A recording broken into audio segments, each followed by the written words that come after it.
Muling ipinagpatuloy ng Senate Impeachment Court ang pre-trial conference kaugnay ng mga impeachment case laban kay Vice President Sara Duterte. Kinontra naman ng prosecutor panel team ang bali-balitang nilamon umano sila ng kampo ni Duterte. Si Sheena Torno sa detalye ng balita live. Sheena, magandang gabi.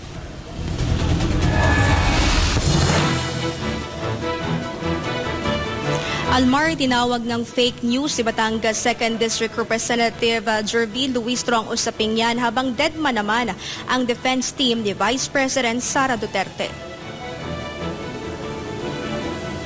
Gumulong na ikalawang araw ng pre-trial conference ng Senate Impeachment Court patungkol sa impeachment complaints na kinakaharap ngayon ni Vice President Sara Duterte. Magkasunod na dumating ang defense team at House at Private Prosecutor panel.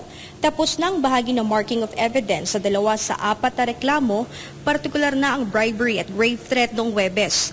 Ipinagpatuloy naman itong Lunes ang Article 1 at Article 2 o ang confidential funds at unexplained wealth ng ikalawang Pangulo. Umaasa ang kampo ng Vice Presidente na makukumpleto ang pagmamarka ng mga ebidensyang kanilang ilalatag sa pagsisimula ng impeachment trial sa July 6. I hope so. Pero I don't think matatapos ngayon kasi marami pa talaga. After the pre-trial conference, ipinaliwanag naman ni Senate Secretary Renato Bantug Jr. ang mga susunod na hakbang sakaling matapos sa araw na ito ang marking of evidence ng magkabilang panig. They just have to file their comments on the stipulation of facts as per their commitment last night. They'll file it until the end of office hours today. We'll review the transcript, we'll review the marking, and then we'll draft the pre-trial order for submission to the impeachment. Subalit maaari pang i-extend ang pre-trial conference sakaling hindi ito makumpleto. Papayagan naman ng Senate Impeachment Court ang mga surprise witnesses na ihaharap ng depensa at prosecution. Ngunit dapat nilang abisuhan ang kabilang panig nang hindi bababa sa 3 araw bago nila ito ipatawag upang mabigyan ng sapat na panahon ang kabilang kampo na makapaghanda. Both parties have the right to make reservations as to witnesses that may not be available yet during pre-trial, and they would have to inform the parties of the calling of such witnesses at least 3 days before the scheduled appearance. So that's allowed in the rules of court, that's also allowed here in the impeachment court. Ang Senate Sergeant at Arms naman ay pag-aaralan pa kung itataas ang antas ng seguridad sa Senado sa nalalapit na impeachment trial ni Duterte. It depends, no? It depends. That is why continuing yung coordination namin with the different law enforcement agencies and our forces in the Philippines. Kung ano yung nakikita ninyo ngayon, ganito. But siguro we will just add yung visibility ng ating mga law enforcers, ng OSAA, ng PNP, at ng allied forces. Inaasahan na kasi ng OSAA na kaliwat kanan ang gagawing rally o protesta ng mga taga-suporta at hindi ni VP Sara Duterte sa labas ng Senado. Kaya hindi pa nakikita ng OSAA chief na dapat nang ibaba ang heightened security sa Senado. Pero posible nga bang may banta sa institusyon, lalo na sa nalalapit na impeachment trial? So far, sir, may threat ba tayo natatanggap for the July 6 impeachment trial? Ma'am.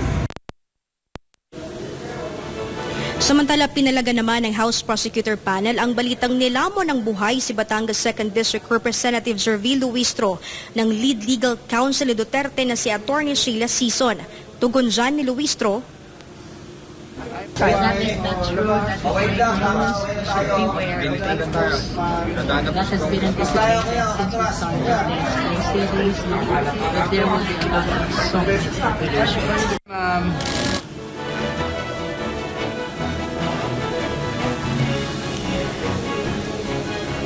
Pabirong sagot naman ng Senate Secretary sa usaping yan. Pero sir, yung sinasabi yung mga nilamon ni Benito Fidel.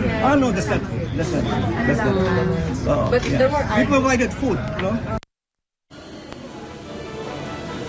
Samantala, sinabi naman ni Atty. Michael Powa ng depensa na malabong matapos itong Lunes ang pagmamarka ng ebidensya sa natitirang reklamo laban sa kanilang kliyente.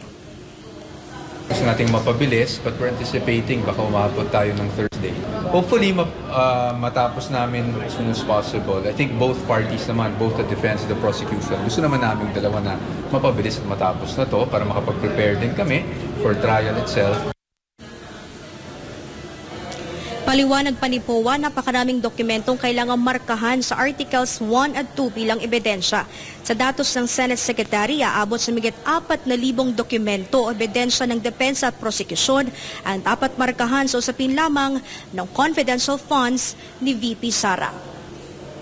Almar, maidagdag ko lang dahil kinumpirma rin ni Senator Robin Padilla ng makapanayam natin siya kanina na handang tutulan o harangin ng minority senator sakaling maihalal bilang presiding officer ng Senate Impeachment Court itong si Senator Cheese Escudero dahil ayon kay Padilla, kung pagbabasehan natin yung 1987 Philippine Constitution, kung ang Pangulo ang ini-impeach, dapat yung Chief Justice ng Supreme Court ang dapat magsilbing presiding officer. Habang kung ang Vice Presidente naman ang ini-impeach, dapat yung Senate President ang orihinal at karaniwang namumuno bilang presiding officer. At ngunit sa ilalim ng amended rules ng Senado ngayong taon, Almar, ay pinapayagan ng mayorya yung pagpili ng magiging presiding officer kung sino mang senador ito, Pero nauna na rin sinabi ni Senate President Gatchalian na hindi pa pinal kung itong si Senator Cheese Escudero ba talaga yung kanilang ilalagay. At sabi pa ni Gatchalian, mananatili kanyang posisyon na siya yung tatay yung presiding officer sa July 6. Almar. Yes, Sheena, meron bang reaksyon ang defense team ni VP Sara patungkol doon sa 62 dates na hinihingi na trial date ng prosecution?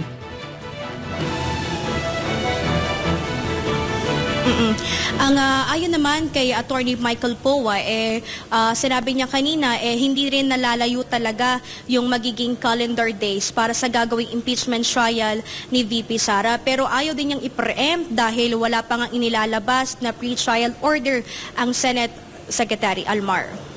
Alright, maraming salamat, Sheena, sa iyong live report mula dyan sa Senado. Ipinaliwanag ng isa sa mga framer ng 1987 Constitution kung bakit may tinatawag na fixed supermajority sa saligang batas kaugnay ng impeachment case laban kay Vice President Sara Duterte. Sa MJ Mondihar sa report. Pwede bang bumoto sa impeachment trial ang senador na wala sa impeachment court? Ito ngayon ang isa sa mga pinagtatalo ng paksa kaugnay na nalalapit na impeachment trial ni Vice President Sara Duterte sa July 6. Sa 24 incumbent senators, 2 ang posibleng hindi makalahok kapag nag-convene ang Senado bilang impeachment court. Ang mga ito ay sina Senator Ronald Bato de la Rosa na nagtatago dahil sa ICC warrant at Senator Jingo Estrada na pinatawan ngayon ng 90-day suspension kaugnay ng kanyang mga kaso sa Sandigan Bayan. Batay sa 1987 Constitution, kailangan ng boto ng 2/3 ng lahat ng senador o 16 na boto upang makonvict ang isang opisyal sa impeachment trial. Gayunman, ayon kay retired Supreme Court Associate Justice Antonio Carpio, maaaring bumaba sa 15 o mas mababa pa ang bilang ng boto na kailangan upang makonvict si VP Duterte. Depende raw sa bilang ng mga senador na kwalipikadong bumoto. Paliwanag ni Carpio, ang 2/3 vote requirement ay dapat ibatay lamang sa mga senador na legal na nakagaganap ng kanilang tungkulin at kwalipikadong bumoto. Aniya, kung may mga senador na nasa preventive suspension, nagbitiw, pumanaw o hindi na kwalipikadong bumoto, mababawasan rin daw ang bilang ng Senate members na pagbabatayan ng 2/3 threshold.